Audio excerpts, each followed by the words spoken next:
Hello guys, ये चिड़िया के घर की वीडियो का आखिरी पार्ट है। अगर आपने पहला पार्ट नहीं देखा तो पहले उसे देख लें। हमारे पास छोटे गुलाबी चूजों का एक पूरा घोंसला है। माँ एक बड़ा हरा कैटरपिलर लाई और उसे एक बच्चे को खिलाया, लेकिन वो इतना बड़ा था कि उसके गले में फंस गया। कुछ देर तक वो इससे जूझता रहा, लेकिन कोई फायदा नहीं हुआ। थककर वो घोंसले में ही नीचे गिर गया। उसका रंग पीला पड़ गया, शायद उसका दम घुट रहा होगा। लेकिन बाद में माँ वापस आई और फंसे हुए कैटरपिलर को निकाल लिया। शायद आप पूछे कि चूजे शौच कैसे करते हैं। क्या वो ये सब अपने ऊपर ही कर देते हैं? नहीं, प्रकृति ने सब कुछ सोचा हुआ है। और खाना खाने के बाद कुछ चूजे दूसरों के ऊपर चढ़ जाते थे और एक ट्रांसपेरेंट झिल्ली में बड़े करीने से पैक किए गए सफेद मल को माँ के लिए छोड़ देते थे, जो उसे घोंसले से बाहर निकाल देती थी। कभी कभी तो वो उसे खा भी लेती थी।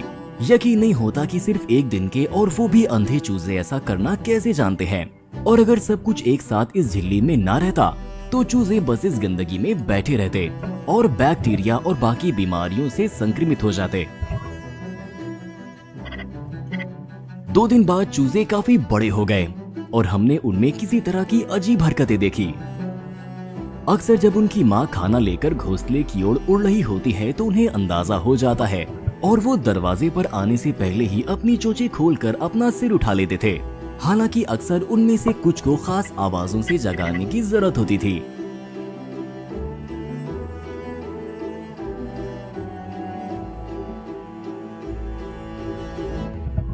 फुदकी के परिवार की मदद करने के लिए हमने बारिश से बचाने के लिए लकड़ी की 3 टुकड़ों की मदद से ये आसान फीडर बनाया। भले ही फुदकी अपने चूजों को बीज न खिलाए, लेकिन कम से कम वो खुद इस अच्छी खासी कैलोरी वाले खाने का नाश्ता कर सकती है।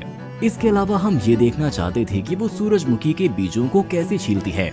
पता चला कि वो बीज को अपने पैर के बीच में पकड़ लेती है और बाहरी खोल को चोंच मारकर पौष्टिक गुठली के टुकड़े टुकड़े निकाल लेती है।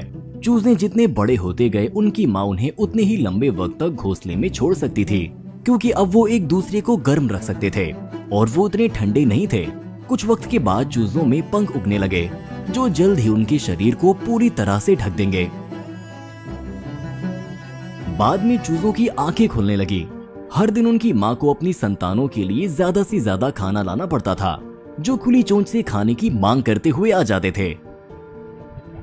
वक्त के साथ उन्होंने घोंसले में ज्यादा से ज्यादा जगह घेर ली और कभी कभी उनकी माँ को उनके ऊपर उतरना पड़ता था और फिर से खाना लाने के लिए तुरंत उड़ना पड़ता था। तभी एक दिन हमारे मेमोरी कार्ड में जगह खत्म हो गई, जिससे हमें चिड़िया के घर के पास जाना पड़ा, कार्ड बदलना पड़ा और कैमरे के लेंस की धूल साफ करनी पड़ी। ये पहली बार था जब हमने चूजों को कैमरे की नजर से देखने के बजाय खुद से देखा। कुछ दिनों के बाद चूजे काफी बड़े हो गए और बड़ी चिड़िया जैसे दिखने लगे। हालांकि उनके सिर पर अभी भी रुई से बनी अजीब बैटमैन जैसे कान थे। उनकी आंखें पूरी तरह से खुली हुई थी। वो ज्यादा एक्टिव हो गए थे, शोर मचा रहे थे और शायद आपस में बात करते थे। जब उनकी माँ घोंसले में उड़कर आती तो वो सभी उछल पड़ते, जिससे किसी तरह के विस्फोट जैसा लगता था। कभी कभी ऐसे पल भी आए जब ये नीली फुदकी लगभग हर मिनट शिकार के साथ लौटी। हम समझ नहीं पा रहे थे कि इतनी जल्दी कैटरपिलर या तितली कैसे ढूंढ पाती थी। इस बड़ी और भयानक मकड़ी को देखिए जिसे ये लाई है। लेकिन डरने के बजाय चूजों ने बड़ी चिड़िया की चोंच में मकड़ी का सिर्फ पैर ही छोड़ा। दिन भर की कड़ी मेहनत के बाद ये सोने से पहले खुद को संवारने और अगले दिन की तैयारी में कुछ मिनट बिताती थी। एक दिन हमने इनकी पहली पंख फड़फड़ाने की प्रैक्टिस देखी। घोंसले से जल्दी बाहर निकलने के लिए इन्हें अपनी मांसपेशियों को ट्रेन करने की जरूरत होगी। हर दिन ये ज्यादा बड़े होने लगे, एक दूसरे से बातें करने लगे और कभी कभी बहस भी करने लगे। घोंसले में बहुत कम जगह बची थी और इनकी माँ अब रात में घर में नहीं रहती थी, बल्कि पास में ही कहीं सो जाती थी। घोंसले में 17वां दिन। चूजे अब बहुत बड़े हो गए थे और इनकी चाल ढाल और पीली चोंच को छोड़कर इनमें चूजों जैसी बाकी कोई चीज नहीं रह गई थी। ये बाहर झांकने के लिए खूब उछलते और अपने पंखों का इस्तेमाल ज्यादा से ज्यादा करते थे।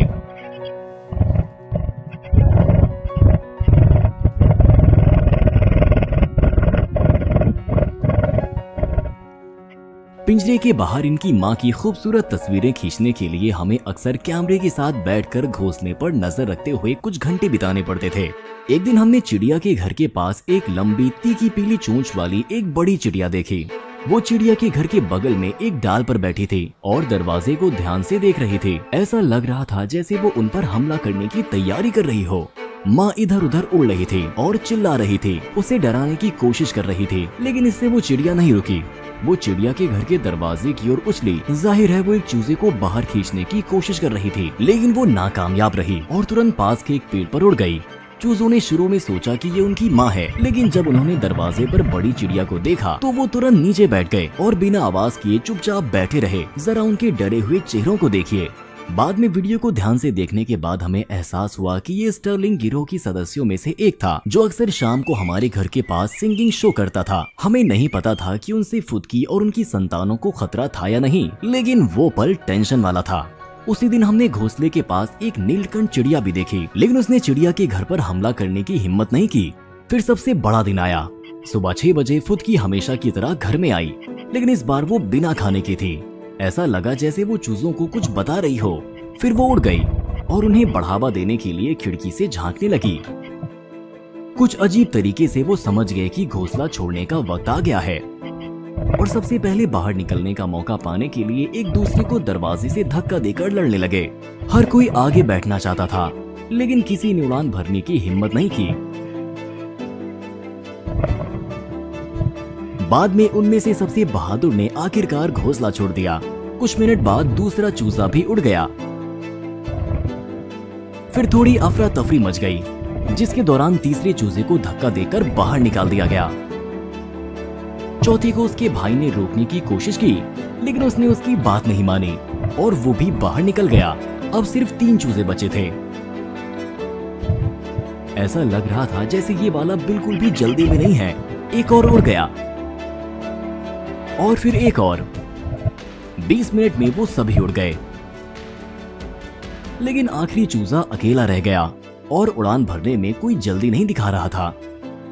शायद ये कमजोर महसूस कर रहा था और इसे ताकत जुटाने की जरूरत थी। कई मिनट तक ये घर के निचले हिस्से में चुपचाप बैठा रहा, लेकिन फिर इसने अपनी सारी ताकत इकट्ठा की, थोड़ी प्रैक्टिस की और छेद के किनारे पर चढ़ गया। ये वहाँ 20 मिनट से ज्यादा वक्त तक बैठा रहा। देखिए इसका दिल कैसे डर से धड़क रहा है, लेकिन आखिरकार इसने कर दिखाया और बड़प्पन की ओर अपनी पहली उड़ान भरी। ये उस खाली घोंसले की तस्वीर है जो हमें सुबह उठने पर मिला। हम ये देखकर डर गए कि जब हमने खिड़की से बाहर देखा तो हमें हमारे चिड़िया के घर के नीचे एक बड़ी मोटी बिल्ली के अलावा कुछ नहीं दिखा। हम ये सोचकर घबरा गए कि इसने उन्हें खा लिया है। लेकिन अगली सुबह हमने चूजों की सुनी सुनाई आवाज सुनी और पाया कि वो सभी अपने के घर के बगल में एक पेड़ पर उड़ रहे थे और पत्तों में कहीं उछल कूद कर रहे थे। चूजे बस डालों पर बैठे और अपने पंख फड़फड़ा रहे थे, जबकि उनकी माँ पड़ोसी पेड़ों पर शिकार कर रही थी और उनके लिए खाना ला रही थी। इसका मतलब घोंसला छोड़ने के बाद भी माता पिता कुछ वक्त तक अपनी संतानों को खाना खिलाते हैं और उन्हें शिकार करना और जिंदा रहना सिखाते हैं। ये अफसोस की बात है कि हम उन्हें बाहर से घोंसले से बाहर उड़ते हुए देखने का इंतजाम नहीं कर सके, लेकिन हम अब चिड़िया के घर को बेहतर बनाने की कोशिश करेंगे। एक आउटडोर कैमरा जोड़ेंगे और अगले साल एक और कोशिश करेंगे।